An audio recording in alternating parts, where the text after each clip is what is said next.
نحمدہ و نصلی علی رسولہ الکریم۔ معزز سامعین، گزشتہ درس ہمارا 16ویں پارے کے آخر تک سورۃ طٰہٰ کے اختتام تک ہوا تھا۔ اس کے بعد سورۃ الانبیاء ہے 17ویں پارے کے شروع سے۔ سورت کا نام ہے سورۃ الانبیاء۔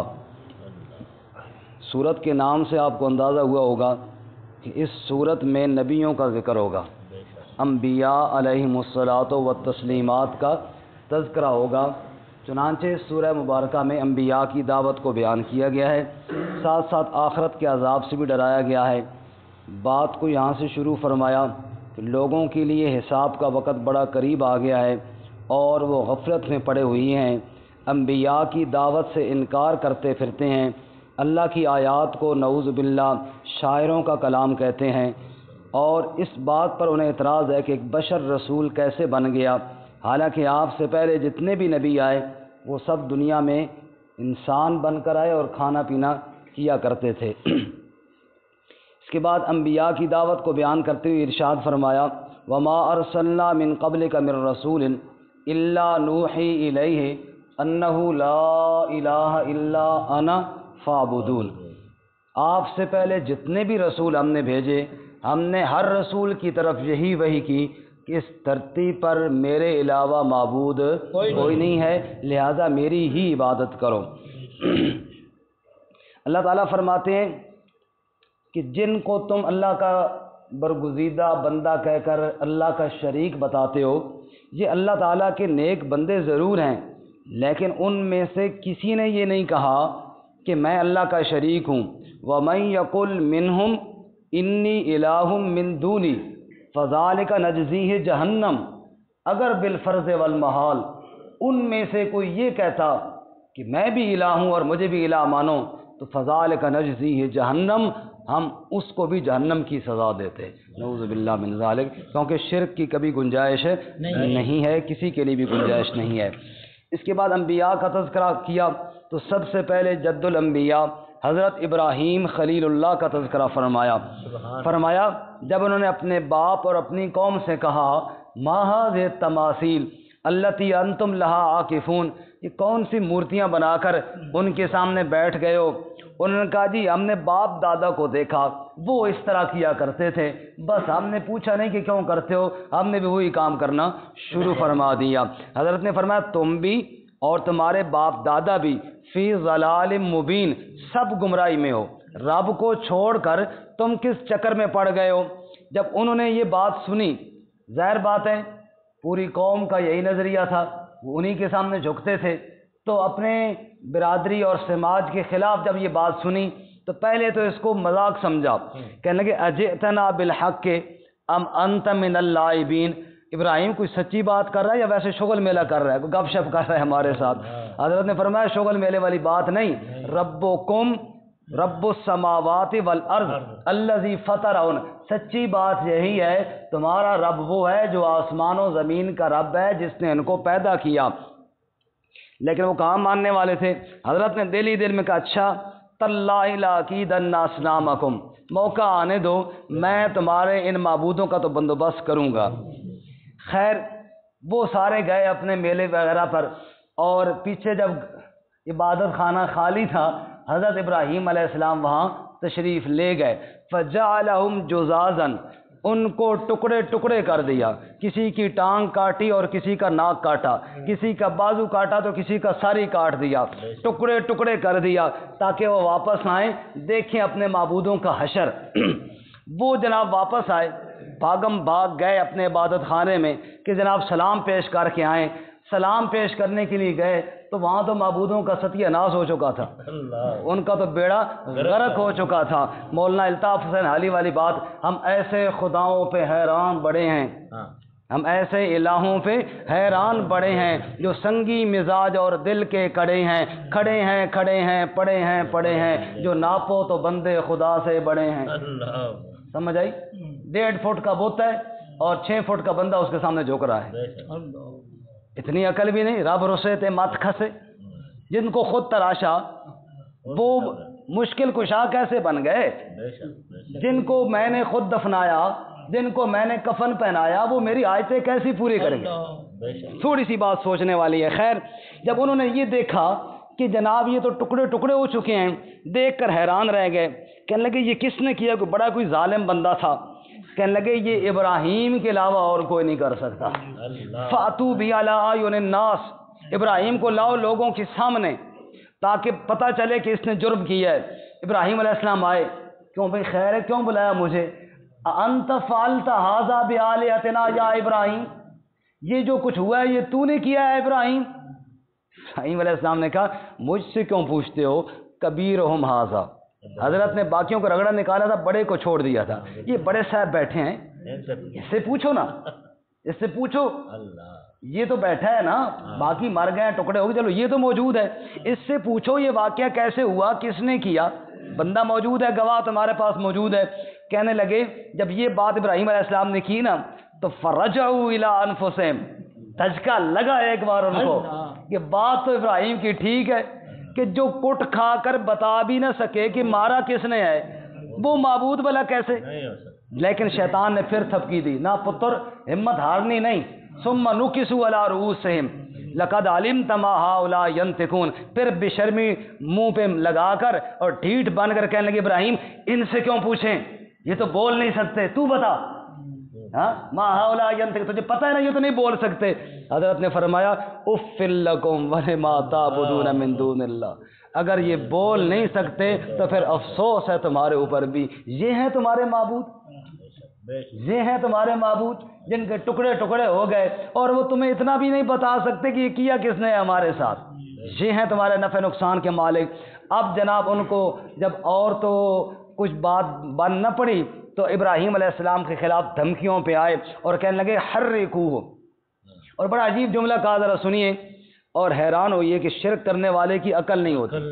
بے شک ایک مولوی صاحب کہتے تھے کہ میں بڑا غور کیتا ہے کہ میں نے انہیں سوچنے والی جا نہیں لبھی کہ کتوں سوچتے نہیں یہ گلا، ایسی باتیں سوچتے کہاں سے ہیں؟ سننا ذرا، کہنے لگے حرقوہ، ابراہیم کو جلا ڈالو، وانصروا آلہتکم، اور اپنے الہوں کی مدد کرو۔ لے جی، الہ اس لیے ہوتا ہے کہ اس سے مدد مانگی جائے یا اس لیے ہوتا ہے کہ اس کی مدد کی جائے؟ بندے نے اپنے آپ کو بھی سنبھالنا اور اپنے معبود کو بھی سنبھالنا، تو فائدہ کیا ہوا الہ کا؟ وانصروا آلہتکم، اپنے الہوں کی مدد کرو، ان کنتم فاعلین، اگر کچھ کر سکتے ہو تو۔ پھر آگ جلائی اور ابراہیم علیہ السلام کو آگ میں ڈالنے کا پروگرام بنایا، اور حدیث پاک میں آتا ہے عین اس موقع پر جبرائیل آ گئے، سبحان اللہ، اور جبرائیل نے آ کر سوال کیا حل لک من حاجت، کوئی ضرورت ہو تو میں حاضر ہوں، فرمایا تیرے ساتھ میری کوئی حاجت نہیں، حسبی اللہ، مجھے میرا رب کافی ہے۔ قلنا یا نار کونی بردم و سلاما علی ابراہیم، پھر اللہ کہتے ہیں ہم نے بھی پھر آگ کو خود ہی حکم دیا، اے آگ ٹھنڈی ہو جا، اور ٹھنڈی یخ نہیں سلامتی والی ہو جا۔ سبحان اللہ فرماتے ہیں انہوں نے چال چلی لیکن فجعلناہم الاخسرین، ہم نے ان کو ناکام کیا اور ہم نے اپنے خلیل کی حفاظت فرما لی۔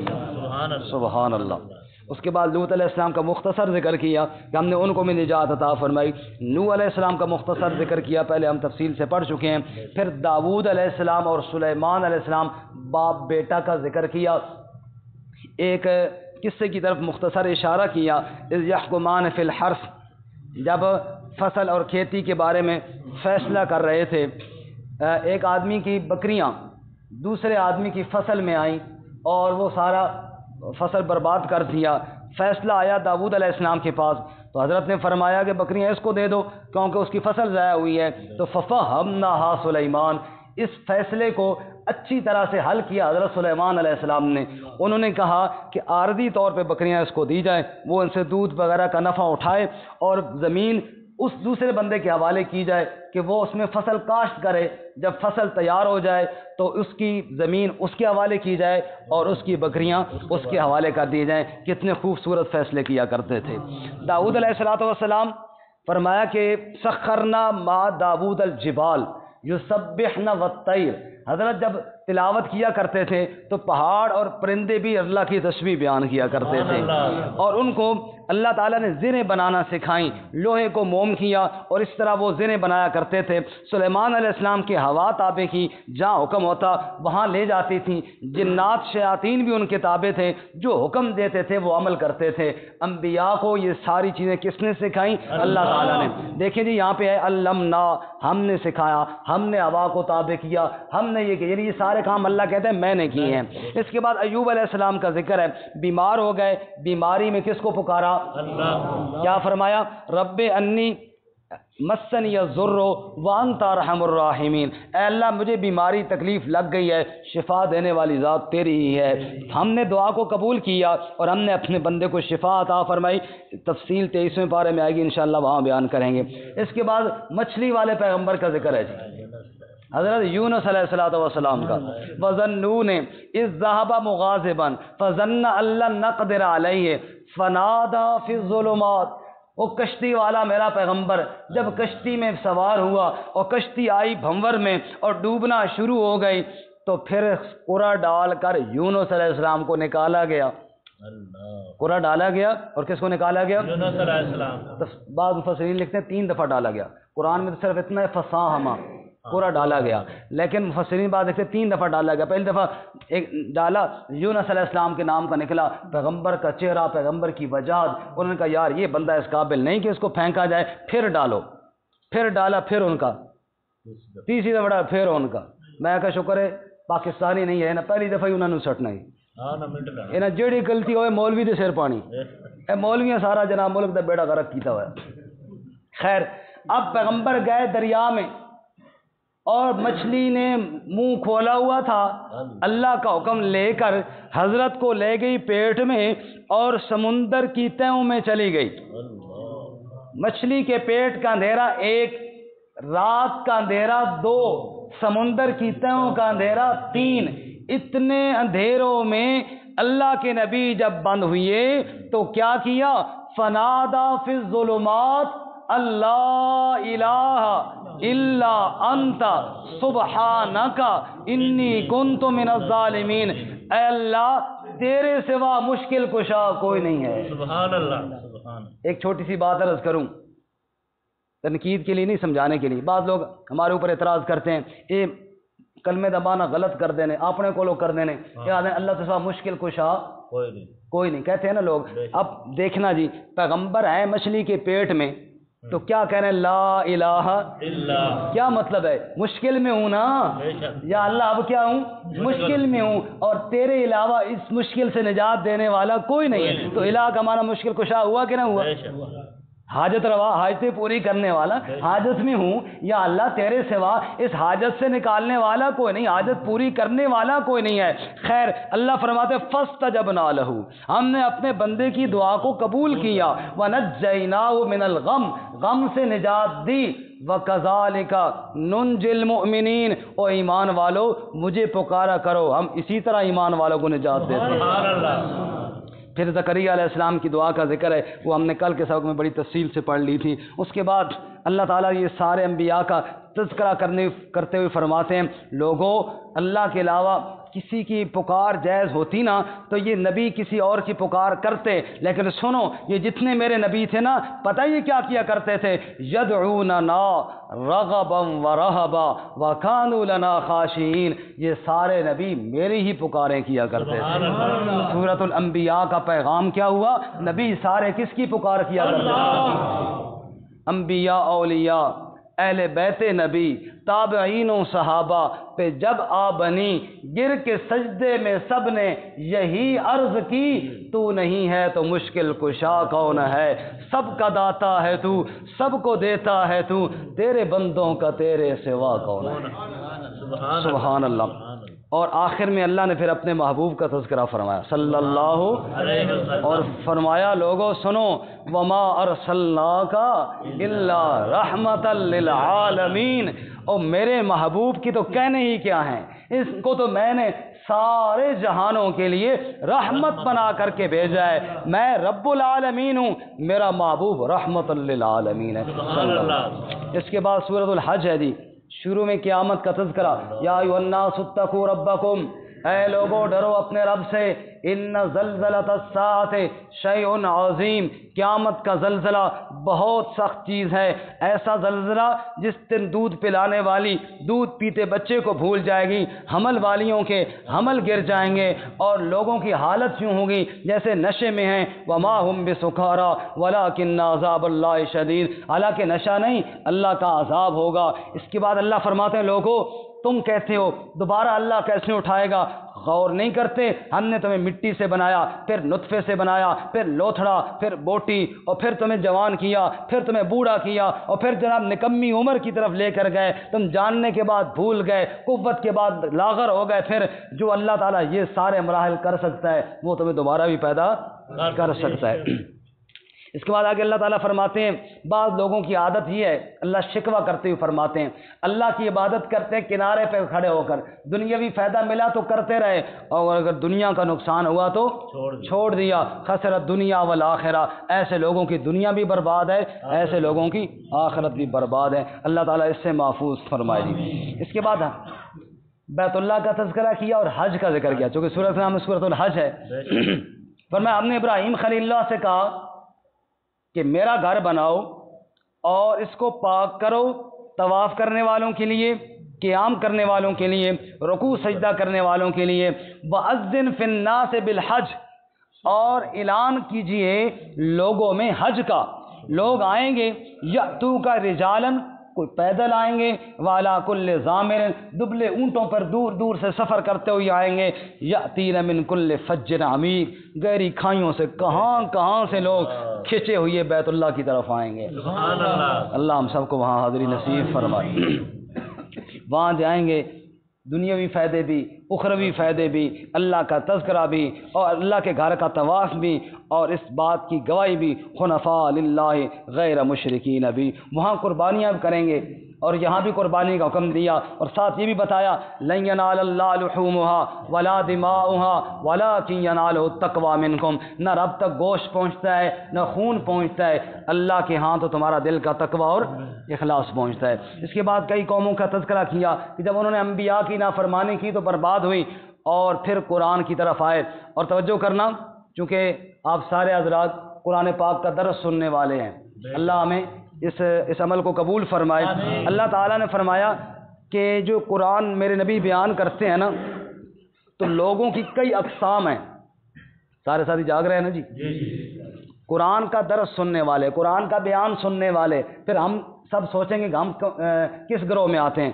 سننا جی، اللہ فرماتے ہیں جب میرے نبی میری آیات کو بیان کرتے ہیں نا، شیطان وسوسے ڈالنے کی کوشش کرتا ہے، پھر کیا ہوتا ہے وہ وسوسے کامیاب ہوتے ہیں کن کے دلوں میں؟ فرمایا فتنۃ للذین فی قلوبہم مرض، ایک وہ گروہ ہے جس کے دل میں بیماری ہے، جو مرض لے کر آیا نفاق کا، شرک کا، کفر کا، وہ جب سنتا ہے نا قرآن پاک، وہ مرض کی وجہ سے شیطان کا فتنہ اس پر غالب آ جاتا ہے، اور قرآن کے بیان سے اس کو فائدہ نہیں ہوتا۔ اللہ تعالیٰ اس سے ہماری حفاظت فرمائے۔ دوسرا گروہ جی والقاسیۃ قلوبہم، دوسرا گروہ ہے سخت دل لوگوں کا، منافق تو نہیں لیکن اتنے پتھر دل ہے، وہ گناہ کر کر کے اتنے ظالم ہو چکے ہیں کہ دل میں اللہ کا ڈر ہی نہیں ہے، قرآن سنتے بھی ہیں، قرآن کو مانتے بھی ہیں، لیکن دل اتنے پتھر ہو چکے ہیں کہ ان کے دل قرآن کے حکم کو قبول کرنے کے لیے تیار ہی نہیں ہوتے۔ ان پر بھی شیطان کا حربہ چل گیا، ان پر بھی شیطان کا حربہ، اللہ تعالیٰ اس سے بھی ہماری حفاظت فرمائے۔ اور تیسرا گروہ ہے کافروں کا، وہ تو خیر سرے سے اللہ فرماتے ہیں ولا یزال الذین کفروا فی مریہ، وہ تو شک میں پڑے ہوئے ہیں، وہ تو قرآن پاک کے، وہ تو ابھی یہ کلیئر نہیں کر رہے کہ اللہ کا کلام ہے بھی صحیح یا نہیں، نعوذ باللہ من ذالک۔ اور چوتھا گروہ ان کا ہے، فرمایا کہ جو سنتے ہیں اور کہتے ہیں انہ الحق من ربک، یہ حق ہے رب کی طرف سے، فَيُؤْمِنُوا بِهِ، بس اس پر ایمان بھی لاتے ہیں، فَتُخْبِتَ لَهُ قُلُوبُهُمْ، پھر ان کے دل جھک جاتے ہیں میرے حکم کے سامنے۔ اللہ ہمیں اس چوتھے گروہ میں شامل فرمائے، اور اللہ باقی گروہوں سے ہمیں بچنے کی توفیق عطا فرمائے۔ قرآن پاک کی باتیں بڑی سیدھی سیدھی ہوتی ہیں، کوئی بڑی منطقانہ اور فلسفیانہ باتیں نہیں ہوتی کہ جناب ہر بندہ سمجھ نہ سکے، نہ ایسی سیدھی سادھی باتیں کو عام بندہ بھی جو کچھ پڑھا ہوا نہیں ہے وہ بھی بات سمجھ لیتا ہے۔ انہی عام باتوں میں ایک بڑی خوبصورت مثال ہے آگے جی، اور اس مثال سے پہلے عموماً تو میں کہتا ہوں نا بھائی توجہ کرنا، اور یہاں پہ اللہ تعالیٰ خود کہہ رہے ہیں توجہ کرنا۔ یا ایھا الناس، اے لوگو، ضرب مثل فاستمعوا لہ، ایک مثال بیان کی جا رہی ہے، ذرا توجہ کے ساتھ سننا۔ یہ کون کہہ رہا ہے؟ اللہ کہہ رہے ہیں توجہ کے ساتھ سننا۔ اب متوجہ ہو جائیں سارے جی، کون سی مثال؟ یا اللہ فرمایا ان الذین تدعون من دون اللہ، بے شک وہ جن کو تم پکارتے ہو اللہ کے علاوہ، لن یخلقوا ذبابا، وہ ایک مکھی بھی پیدا نہیں کر سکتے، وَلَوِ اجْتَمَعُوا لَهُ، اگرچہ سارے اکٹھے ہی کیوں نہ ہو جائیں۔ جی ہمارے استاد فرمایا کرتے تھے جے کر پر مکھی دا بھجے توڑے ساری دنیا چا لگے، او اویں نہ جڑ سی جے میں جڑے اسی اگے۔ مکھی کا پر ٹوٹ جائے، ساری دنیا لگ جائے، اس ٹوٹے ہوئے پر کو بھی اس طرح نہیں جوڑ سکتے جس طرح رب نے جوڑا تھا۔ اے خالق کل، اے مالک کل، اے عالم کل، اے قادر کل، رحمان ہے تو، سبحان ہے تو، کوئی تیری صفتیں پا نہ سکا، ہر شے پہ تصرف ہے تیرا، جب حکم کیا تب می برسا، اے مالک ابر سے تیرے سوا ایک بوند بھی کوئی گرا نہ سکا۔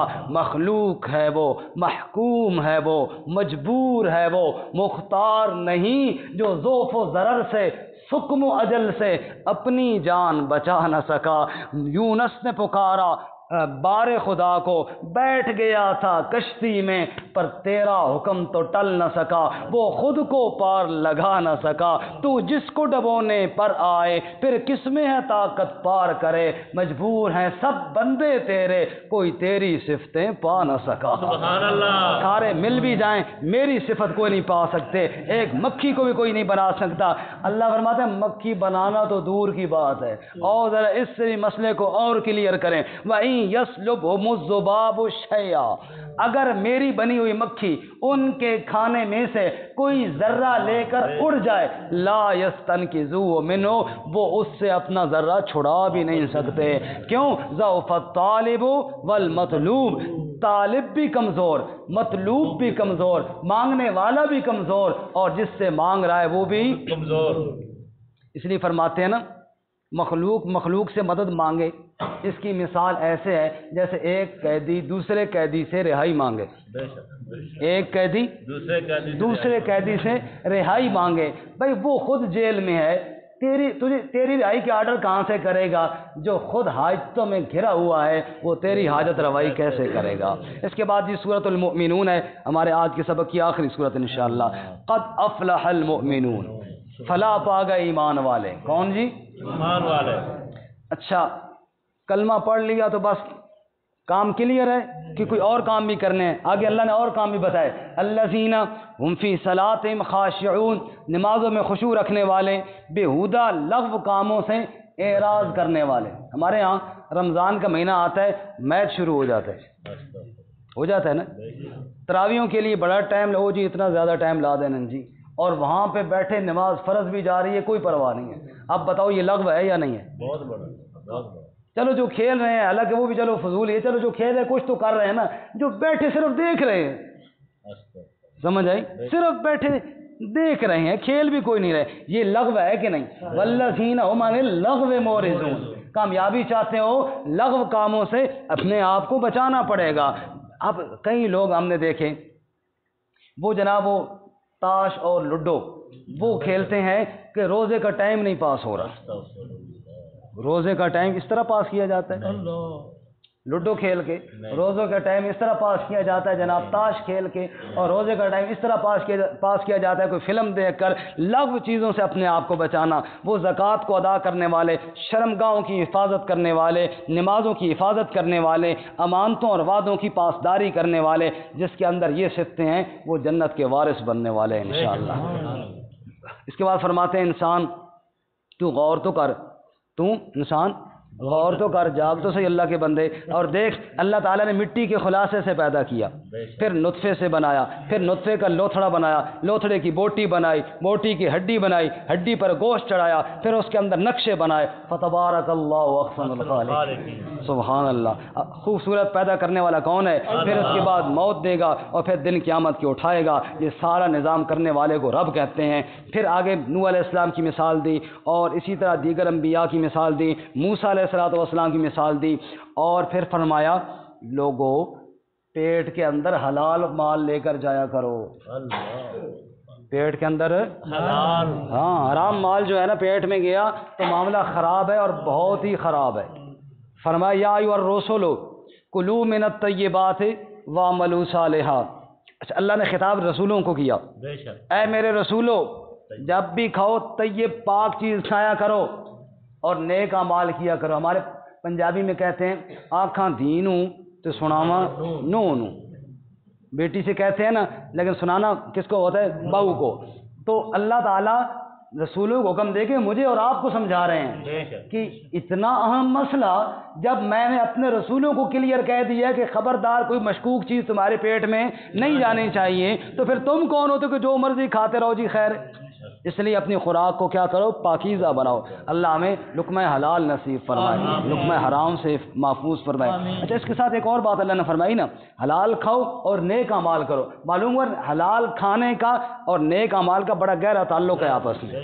جتنی کمائی حلال کی ہوگی اتنے عمل نیک ہوں گے، اور نعوذ باللہ اگر کمائی حرام کی ہو گئی تو نیک اعمال سے بندے کا جی نہیں کرے گا اور بندہ وہاں سے دور بھاگے گا۔ جی سورت کے آخر کی طرف آتے ہیں۔ جی آخر میں فرمایا جب مجرم بندے کی موت آئے گی نا، اللہ موت کی تلخیوں سے محفوظ فرمائے، حتیٰ اذا جاء احدهم الموت، جب مجرم کی موت آئے گی تو پھر اس وقت تو ساری بات سامنے آ جائے گی، پھر چیخے گا اور منت کرے گا اور کہے گا قال رب ارجعون، اے میرے رب مجھے لوٹاؤ، مجھے مہلت دو، کیوں؟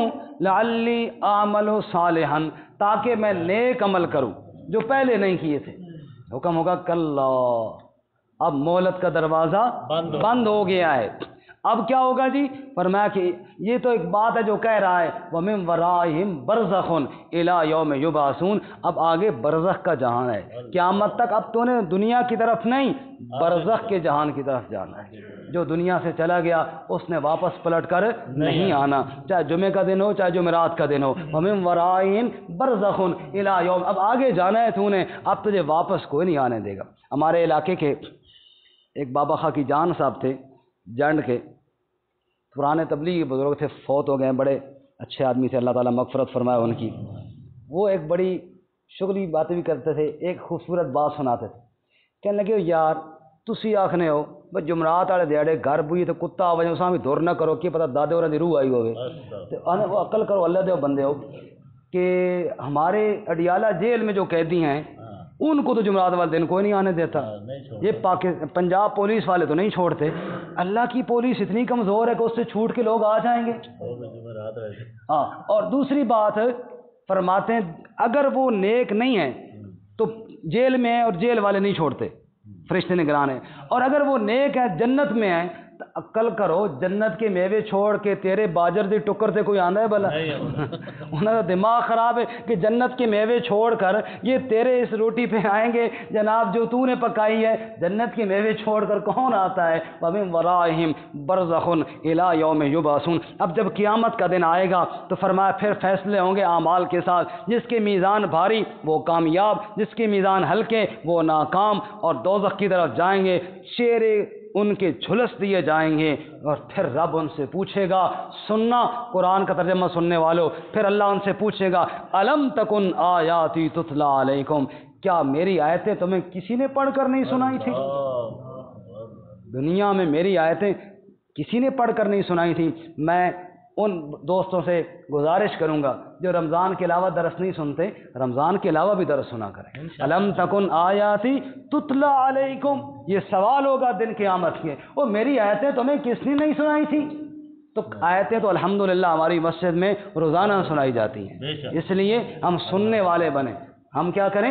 سننے والے بنیں، ورنہ یہ جواب دینا ہوگا دن قیامت کے اللہ کی بارگاہ میں۔ پھر اللہ تعالیٰ فرمائیں گے او دنیا والو یہ دوزخ میں جانے والو یہ بتاؤ دنیا میں کتنا عرصہ ٹھہرے ہو؟ کہیں گے لبثنا یومن او بعض یومن، کوئی ایک آدھ دن ہی ٹھہرے۔ دوزخ میں ایک چکر لگے گا نا ساری دنیا کی لذتیں بھول جائیں گی، اور آخر میں اللہ نے فرمایا افحسبتم انما خلقناکم عبثا وانکم الینا لا ترجعون، اور تم نے کیا سمجھ رکھا کہ ہم نے تمہیں بے فائدہ بنایا اور تم ہماری طرف نہیں لوٹائے جاؤ گے؟ فتعال اللہ الملک الحق، اللہ بلند ہے، یعنی فضول چیزیں پیدا کرنے سے اللہ پاک ہے۔